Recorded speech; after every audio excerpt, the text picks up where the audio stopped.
구약통독 시즌2 28일차입니다. 28일차는 예레미야 21장부터 26장까지입니다. 예레미야가 요시야 때부터 예언활동을 시작해서 시드기야 때까지 유다의 마지막 왕 때까지 약 30년간을 예언활동을 하였습니다. 유다 마지막 시대가 굉장히 복잡한데 요시야부터 시드기야 왕까지 한번 정리를 하길 원합니다. 16대 왕 요시야는 무깃도에서 바로 느고를 막기 위해서 나갔다가 거기서 전사를 합니다. 그리고 요시야의 넷째 아들 여호아하스, 살룸이라고 얘기하는데 여호아하스가 왕이 됩니다. 하지만 3개월밖에 통치를 못하고 바로 느고가 애굽으로 내려가면서 그 애굽으로 끌고 가버립니다. 바로 느고는 요시야의 둘째 아들 엘리야김, 이름을 여호야김으로 바꾸어서 왕으로 새로 세웁니다. 엘리야김 때 바벨론이 1차 침공이 있었고 다니엘과 다른 왕족들, 귀족들을 포로로 붙잡아 가버립니다. 처음엔 엘리야김이 바벨론에게 조공을 잘 바치다가 3년이 지난 다음에 다시 애굽에게 붙습니다. 애굽에게 붙은 엘리야김을 손보기 위해서 바벨론이 2차로 침공을 하고 여호야김을 바벨론으로 끌고 가버립니다. 그리고 그 아들, 여호야김의 아들 여호야긴을 왕으로 세웁니다. 19대 그 여호야긴 이 왕은 여호야김의 맏아들이었고 다른 이름 고니야라고도 하고 여고냐라고도 불립니다. 여호야긴은 요시야의 손자인 거죠. 여호야긴 시대에 바벨론이 다시 공격을 하고 여호야긴과 그때 2차 때 에스겔을 붙잡아 갑니다. 그게 2차 포로였습니다. 그리고 20대 마지막 유다의 마지막 왕 시드기야입니다. 시드기야는 다시 요시야의 셋째 아들입니다. 그 다른 이름이 맏다니아라는 이름이 있습니다. 그 여호야긴의 바로 전 왕의 숙부가 되는 거죠. 시드기야는 마지막 그 유다의 왕으로 하나님께 계속 죄를 지었고 바벨론이 아니라 애굽 편에 붙습니다. 느부갓네살은 유다를 본격적으로 공격해서 예루살렘을 포위하고 공격을 하는데 예루살렘이 1년 6개월간 항전을 합니다. 하지만은 결국 예루살렘이 함락이 되는데 그때가 바로 BC 586년이었습니다.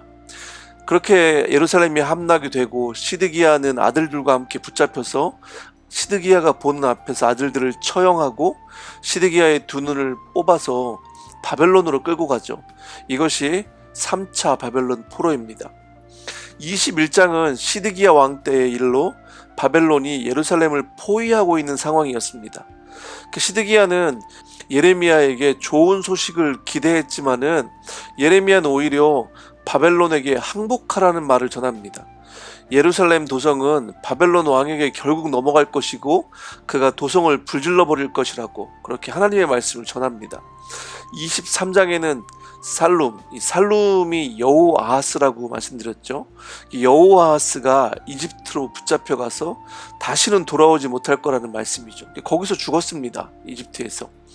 여호야김과 그의 아들 여호야긴에 대한 하나님의 심판의 예언이 계속되고 하나님께서 여호야긴을 바벨론에 넘겨주셔서 고향으로 영영 돌아올 수 없을 것이라고 그렇게 말씀하십니다.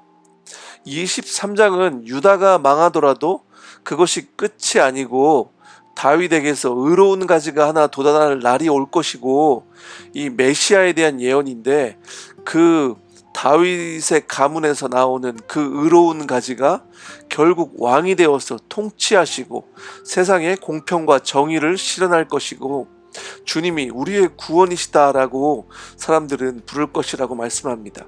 이것은 장차 제2의 출애굽을 가져오실 하나님 곧 예수 그리스도를 통한 십자가와 부활에 대한 예고이기도 합니다. 24장에는 무화과 두 광주리에 대한 환상입니다. 여호야긴이 포로로 붙잡혀간 이후 2차 포로 이후의 일이라고 지금 말씀하고 있는데 좋은 무화과는 아주 좋고 나쁜 무화과는 아주 나빠서 먹을 수가 없다고 하시는데 바벨론에 있는 유다의 포로들은 잘 돌보아 주시고 시드기야와 이집트로 간 사람들은 나쁜 무화과처럼 만들어 버리시겠다고 하나님께서 말씀하십니다.